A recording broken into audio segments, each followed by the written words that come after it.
It is now essential to begin end of lockdown. This dilemma will always be larger than life when there is a single objective of saving lives in a pandemic. But it must also be recognized that the health of people and health of an economy are interdependent. Prime Minister Narendra Modi held his fourth round of consultations with state governments on April 27th to review the COVID 19 situation. The draconian lockdown, which completes 40 days on May 3rd, was discussed. As in the earlier meetings, several chief ministers urged that the lockdown be extended. While no decision was announced, the lockdown might well continue. For governments everywhere, more so after the experience of Italy, Britain, and the United States, where governments did too little, too late, imposing and continuing lockdowns is risk adverse strategy. If the spread can be curbed, it would bring political kudos. If it is not, the microbes is to blame.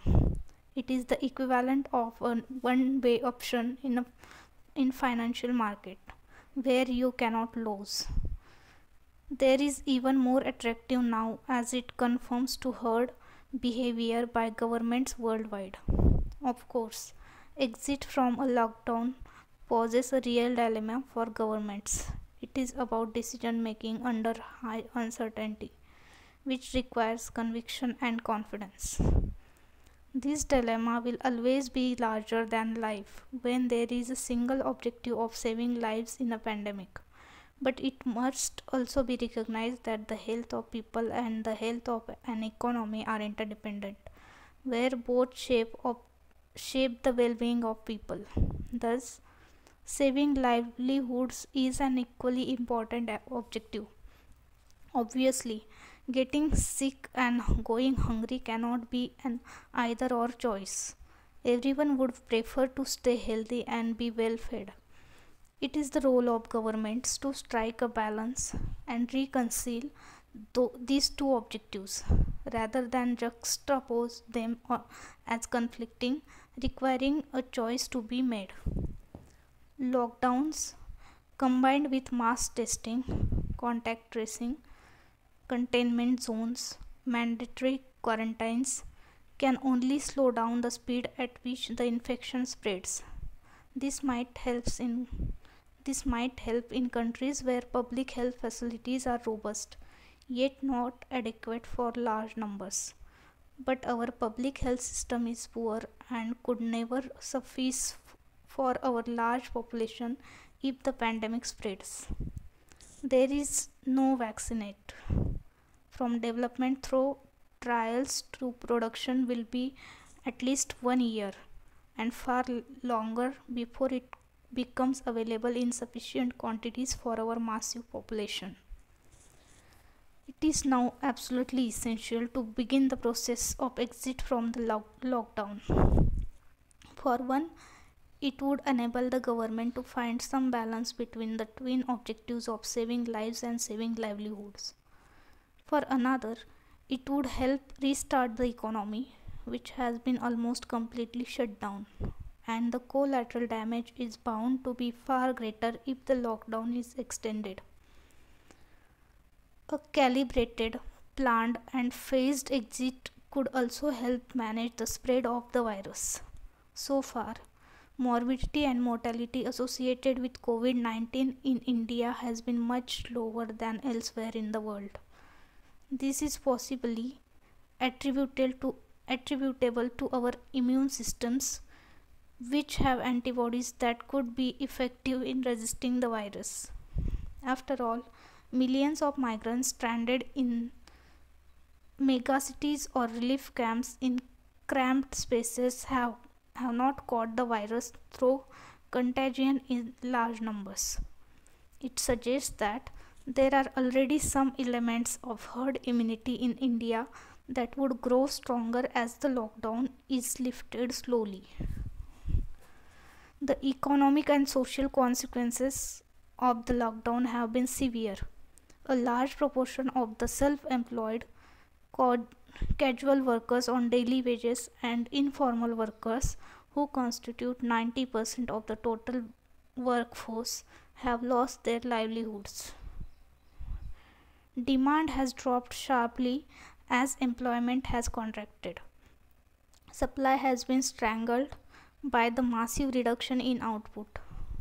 Government revenues for both center and state have collapsed, and even if the lockdown is lifted now, economic growth during 2020-21 would be zero or negative. For the poor, 75% of rural households and 50% of urban households, food security is at risk. It is a matter of survival. Similarly, for micro, small, medium enterprises, their survival is at stake. Large firms, except those with deep pockets, will also struggle.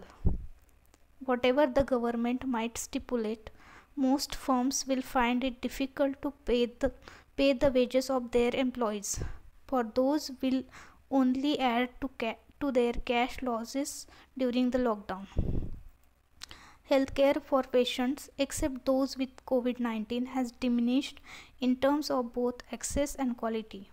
In education, learning outcomes, already poor, will get worse as schools and colleges remain closed. In every sphere, the short-term effects of the lockdown will have long-term consequences. Hysteresis, as future outcomes will be shaped by this past.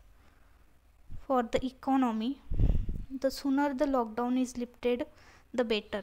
But the process of exit from the lockdown will have to be in calibrated steps based on a planned transition path in terms of sequence and speed. In this phasing, the geographical size and diversity of India provide degrees of freedom that are missing in most countries. On April 27th, of the total 7,360 districts in India, 283 districts had not reported any COVID-19 cases so far, while another 18 districts had no new case in the last 28 days. That is, they are in a green zone. Thus, economic activity can resume without restrictions in 41% of our districts. In addition, 48 districts had no new case in the last 14 days, while 33 districts had no new case in the last 21 days. Thus, in 11% of our districts that are orange zones, economic activity can be resumed in a phased manner.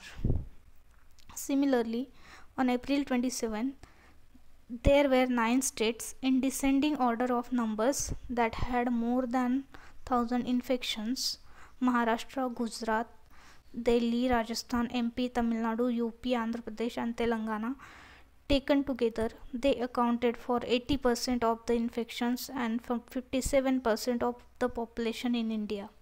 There were 13 states in descending order that had less than 1,000 infections: West Bengal, Jammu Kashmir, Karnataka, Kerala, Bihar, Punjab, Haryana, Jharkhand, Uttarakhand, Odisha, Himachal Pradesh, Chhattisgarh and Assam. Taken together, they accounted for 12% of the infections and 42% of the population.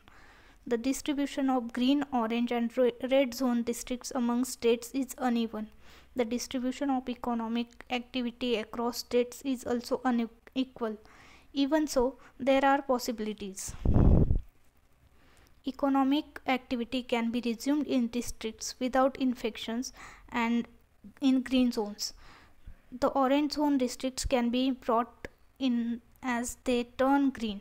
The lockdown should continue in states such as Maharashtra, Gujarat and Delhi, and in red zone districts, contaminant zones or hot spots within cities as long as necessary. In this decision